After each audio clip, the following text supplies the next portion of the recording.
Hey world, welcome back to Keith's Universe.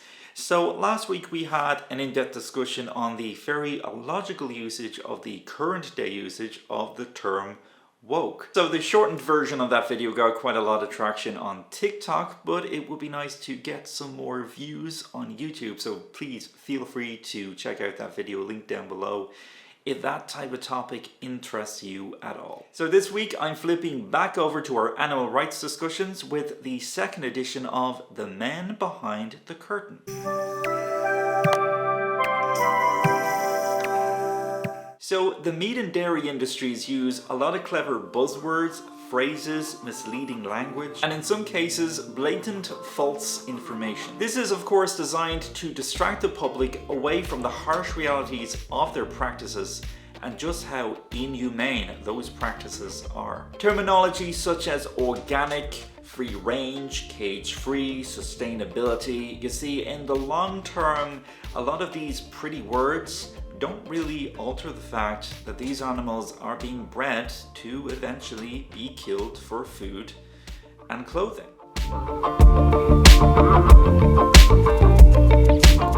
Let us first look at the term humanely slaughtered. I honestly don't think a lot of the people who use this term actually stop and think and ask themselves what exactly humanely slaughtered or humane slaughter actually means. How are we defining humane?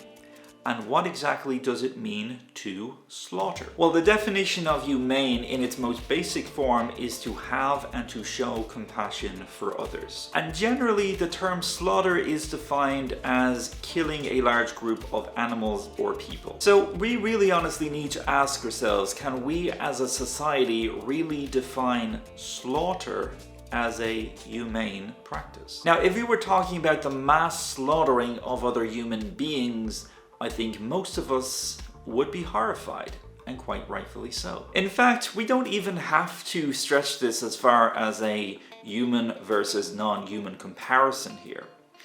Take domestic pets or companion animals such as dogs and cats, for example. I can honestly tell you that any sort of a proposition involving promoting the ideology of mass killing dogs or cats or any other domestic pet of that category, most of us would be horrified by that very prospect. And quite rightfully so, because no amount of buzzwords or sugar-coated fancy phrases would persuade us that such a practice could ever be defined or looked upon as humane. So this idea of humane slaughter, as far as I am concerned, this is very much a contradiction of terms, and many other animal activists would agree that it is in fact a contradiction of terms. And yes, of course, we could certainly have an argument and discussion about certain methods of slaughter being less extreme and less painful, but at that point, all we're really doing is arguing over semantics. When farmers are in fact slaughtering animals, they are, as far as I am concerned, playing God, deciding for these sentient beings how long they get to live and essentially cutting their lives short. So I don't agree that this is a moral course of action, and I don't see how this can be defined as humane. So please don't buy into this idea of humane slaughter, because it simply isn't a thing.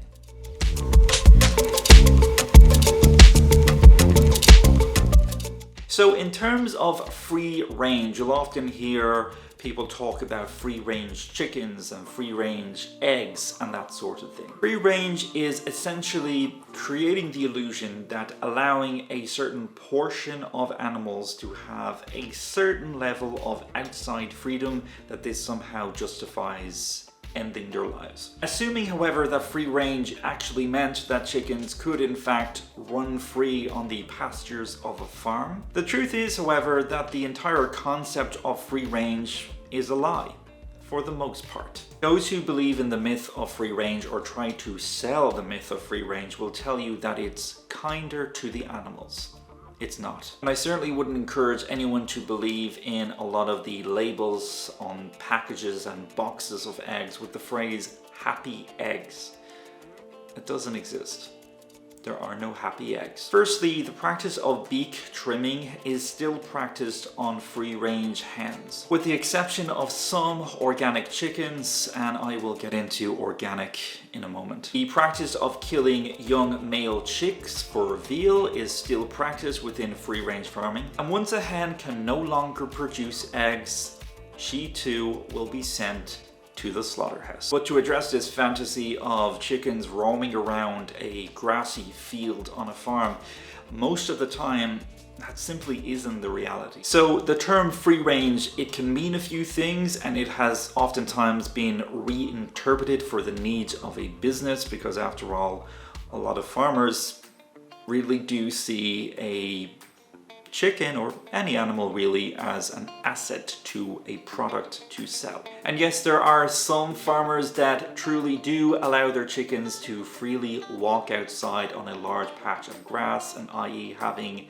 legitimate quote-unquote free-range chickens. That is a minority, and even then the chickens are still eventually going to be killed and slaughtered for food. Most of the time, free range basically means that the chickens are cage-free. They are still stored in very cramped barns, or free-range sheds as they are sometimes referred. They can still be called free range as there is a small patch of grass outside their coop. It is then up to the individual hen to go outside of their own accord, assuming they can physically get by all of the other hens and chickens that are in this cramped space. Because there are so many chickens, it is not physically possible for all of them to fit outside in order to walk freely outside. So even when we talk about the minority of cases where legitimate free-range practices actually occur, it really makes no difference, because you don't truly know what actual freedoms these chickens had when purchasing a box of their eggs. But the chances are it is more likely than not that most of these hens don't get to see the light of day, because a lot of farmers cut corners and they get to call their chickens and their eggs free range on a technicality. So the very vast majority of the time, free range doesn't really exist. All it is just a marketing label.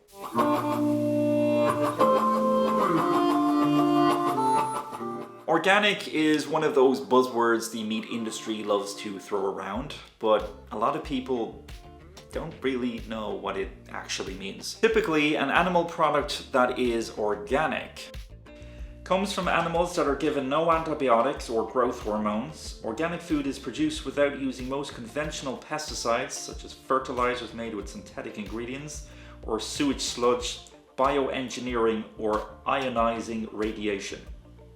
So first things first, you'll oftentimes hear people taking a lot of pride in the fact that they only purchase beef from grass-fed cows, as if that makes some sort of significant difference. But to suggest that organically bred animals such as cows are better treated simply isn't true.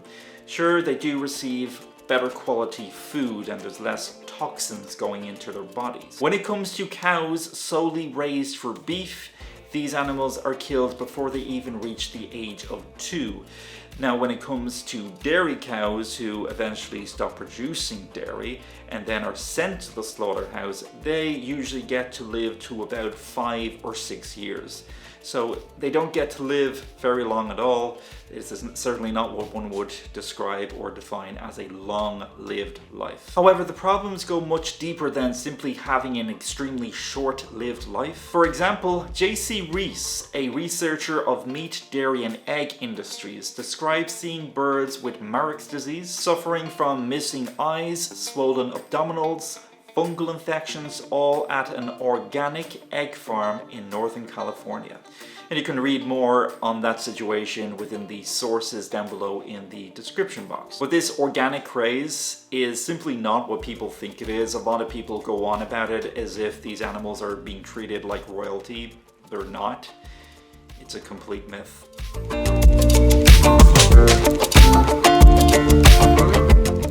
So this idea of sustainable animal agriculture is another way the meat and dairy industries try to mislead us on. If we go back to my previous point regarding free-range chicken farming not actually being free-range, another factor to why that doesn't exist, with the exception of the tiny minority of times it does, is because it's simply not practical and certainly not sustainable. The fact of the matter is the planet simply doesn't and wouldn't have sufficient landmass in order to accommodate all of these chickens within free-range farming in order for them to walk around freely. But that's only one aspect of this. We also have to take into account the amount of food and water that is required to distribute to all of these animals that we have mass produced, along with the amount of water that they require for drinking and for bathing. Well, not that all farmers actually bathe and wash their animals, but that is an entirely different conversation for an entirely different video. Additionally, oftentimes we'll hear anti-vegans using the argument that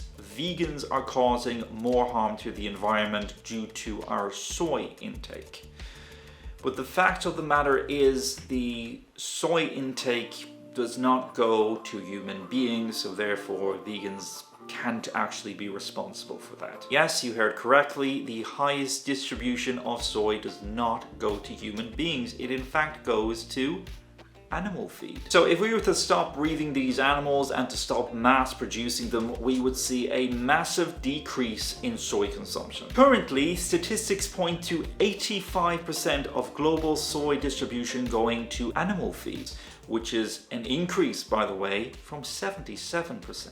So it would seem that the environmental impact of animal agriculture has actually gotten worse, not better. So whenever anyone tries to blame vegans for soy, they are either being intentionally misleading or at least very ignorant of the facts, probably due to the lies being told by animal agriculture apologists and anti-vegans. On top of that, 77% of world agriculture land is used for livestock, despite the fact that only 33% of the global protein intake comes from meat and dairy sources. So if you can imagine 30 years from now, if the global population increases by another 2 million people, we simply won't have enough food to accommodate the vast majority of the population. An Eat Lancet study from 2019 hypothesized that in order to successfully nourish the planet's growing population, our meat production and consumption will need to be dramatically decreased by more than half of what it is now, while consumption and production of plant-based foods will need to be more than doubled. So sustainability in animal agriculture simply doesn't exist. It's not a thing, at least not in terms of where we are now and where we are going towards if we don't make some really serious dramatic change. As I say in a lot of these videos relating to animal rights, this is not me here attacking anyone. I am simply sharing information, sharing the facts. I do very much understand that the entire prospect and idea of going vegan is a massive lifestyle change for anyone, and it certainly was for me when I did it 4 years ago. All I ask really is that you take my points into consideration and perhaps also take the animals and our environment into consideration too. So I'm going to leave it there, everyone. As always, all relevant source links are down below in the description box. Please check them out at your leisure.